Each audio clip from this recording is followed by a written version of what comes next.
Hei, mans vārds ir Gunita Lakzīns-Kroterēna, un šodien mēs tiekamies 93. rubrikas Radīt ir darīt. Otrādi darīt ir radīt, jeb nejaušība nav sērijā. Un šodien es gribu parunāt par antistresu.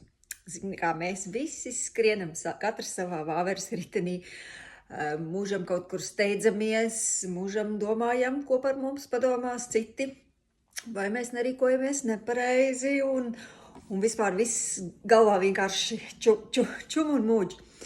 Un tad kā ar to tikt galā? Pirms daudziem gadiem man kāds vietas cilvēks ieteica vienu paņēmienu. Tad, kad tu jūti, ka tu sāc par kaut ko cepties, tad dar tā. Paceļam roku augšā, ievelkam elpu un man vienalga. Vēl vienreiz. Man vienalga. Man vienalga. Tas teiciens gan bija krieviski un skanēja daudz kolorītāk, bet doma jūs sapratāt. Bet par šo pašu kaut ko līdzīgu raksta arī šī autora Melle Robinsa, kura ir nesen zvaigznē iznācis bestsellers. Visos topos pirmajās vietās bija. Un tātad viņa raksta par savu laitak teoriju. Laitak viņi iet, laitak viņi domā, laitak viņi šo un to. Bet šai teorijai ir arī otra puse, kas sāks ar vārdiem laitak es.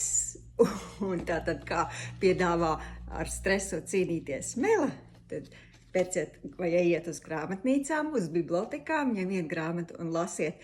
Tiešām ļoti, ļoti noderīgi un mazāk stresojam, vairāk baudam dzīvi. Čau, čau!